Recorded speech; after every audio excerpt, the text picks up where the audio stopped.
दमोह जिले के हटा से एक सनसनीखेज मामला सामने आया था, जहां पर एक शिक्षक आग से जल गया था। दमोह जिला अस्पताल उसे लाया गया था, जहां पर उसने दम तोड़ दिया था। घटना के संबंध में बताया गया था कि शिक्षक के पास पैसे थे, उसके साथ लूट हुई है और उसके बाद उसकी हत्या कर दी गई है। परिजनों के द्वारा लगातार ये आरोप लगाए जा रहे थे। पुलिस के द्वारा मामले में गंभीरता से जांच की गई। पुलिस के द्वारा जो जांच की गई उसके बाद सनसनीखेज खुलासा किया गया। एक व्यक्ति के विरुद्ध मामला दर्ज किया गया है। 306 का ये पूरा मामला है और इसमें लगातार आगे कार्यवाही जारी है। बताया जाता है कि पैसों का लेन देन था, जिसको लेकर ये पूरा मामला सामने आया है। आरटीआई कार्यकर्ता के द्वारा लगातार उन्हें ब्लैकमेल किया जा रहा था, पुलिस का ऐसा मानना है। पुलिस के द्वारा जो चैट पकड़ी गई है उसके आधार पर यह मामला दर्ज किया गया है। काफ़ी गंभीर धाराओं में यह मामला दर्ज किया गया है। दमोह पुलिस अधीक्षक सुतकीर्ति सोमवंशी के द्वारा इस मामले में बड़ा खुलासा किया गया। जितेंद्र भट्ट नाम के युवक को पकड़ा गया है।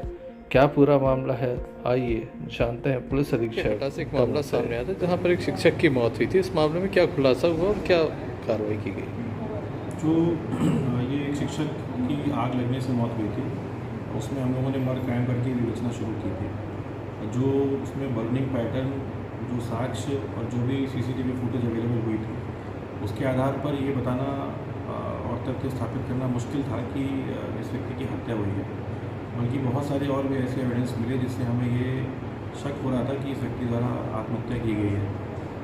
बहुत सारे कर्ज उस व्यक्ति के ऊपर थे और जो भी उसके पहले की कॉल्स और बाकी डिटेल्स थी उसमें भी कुछ इस प्रकार के तथ्य सामने आ रहे थे। उसके बाद लोगों के बयान जब शुरू हुए हैं तो उसमें जो मृतक है उसके करीबी एक व्यक्ति ने अपने बयान में इस बात का खुलासा किया था कि दमोह जिले का ही एक व्यक्ति इसको लगातार ब्लैकमेल कर रहा था और जो पिछले कुछ महीनों में फर्जी शिक्षकों पर कार्रवाइयाँ हुई हैं, उसी की धौंस जमाकर उसी के डर में लगातार इससे पैसे वसूले गए थे और इसको डराया धमकाया जा रहा था कि इस प्रकार से कार्रवाई करवाई जा सकती है और सेवा से पृथक करवा दिया जाए।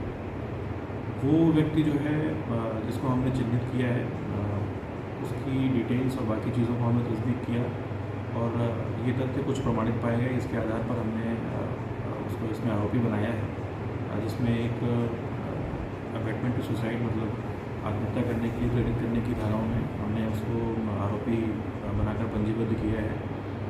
पुलिस ने उसकी पुलिस रिमांड ली हुई है और उसके कॉल डिटेल्स और बाकी चीज़ों की हम अभी जांच पड़ताल कर रहे हैं कि कहीं और किसी प्रकार किसी व्यक्ति को इसने ब्लैकमेल किया हो और वो प्रताड़ना में उसने कोई गलत कदम उठा लिया हो। तो फिलहाल इसमें एक आरोपी हमने गिरफ्तार करके उसको रिमांड पर लिया हुआ है।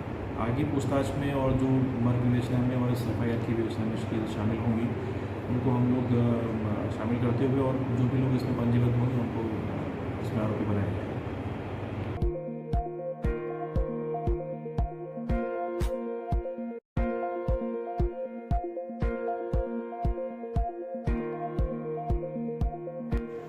दमोह देहात थाने की जबलपुर नाका चौकी अंतर्गत बड़ी शराब की खेप पकड़ी गई है। बताया जाता कि एक जिले से दूसरे जिले तक ये शराब जा रही थी। इसके पहले भी कई गाड़ियां निकली हैं, ऐसे ही जानकारी लगी है। पुलिस के द्वारा मुखबिर की सूचना के आधार पर एक वाहन को रोका गया, एक्सयूवी को रोका गया, जिसमें बड़ी मात्रा में शराब पकड़ी गई है। अंग्रेजी शराब पकड़ी गई है। बताया जाता कि बहोरी बंद से इसे सागर ले जाया जा रहा था। पुलिस के द्वारा इस गाड़ी को रोका गया और शराब को जब्त किया गया। 2 आरोपी पकड़े गए हैं। खास बात है कि बहोरीबंद शराब दुकान के गद्दीदार को भी इसमें आरोपी बनाया जा रहा है, जिसके द्वारा भारी मात्रा में शराब उपलब्ध कराई गई है। पुलिस के द्वारा विभिन्न धाराओं में ये मामला दर्ज किया है। 2 लाख से अधिक कीमत की ये शराब है।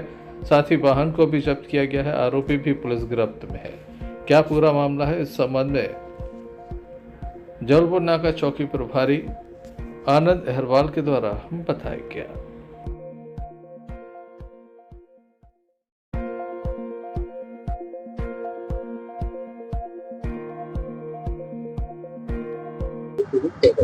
कल मुखबिर द्वारा सूचना प्राप्त हुई थी कि समन्ना तरफ से एक एक्सयूवी सफेद रंग में अवैध शराब आ रही है। तो हमला स्टाफ के साथ मानकाल बाईपास के ही चेकिंग लगाई गई थी। जो एक्सयूवी से 2 लोग चालक मिले, चालक था, एक और जो साथ में बैठा था, उनसे पूछताछ की गई है, जिनके गाड़ी और गाड़ी की डिक्की में करीब 8 पेटी जो बॉटल थी जो मैकडॉवेल्स की, 12 पेटी मैकडॉवेल्स के जो पाव थे, 4 पेटी मैजिक मूवमेंट की थी। इस तरह से ये 24 पेटियों में अवैध शराब थी। जो आरोपी चालक था जो शुभम नारायण सिंह राजपूत निवासी सागर का रहने वाला है, उसी के साथ में एक और था जो आमिर पिता कदीर खान, ये भी निवासी सागर का है। इनके विरुद्ध 34/2/42 आबकारी के तहत कार्रवाई की गई है।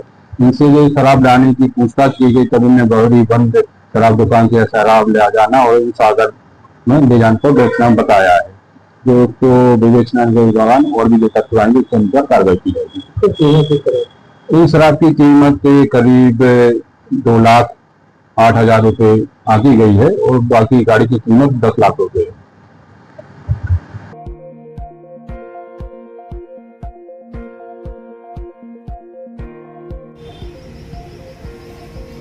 एक्सयूवी कहाँ है?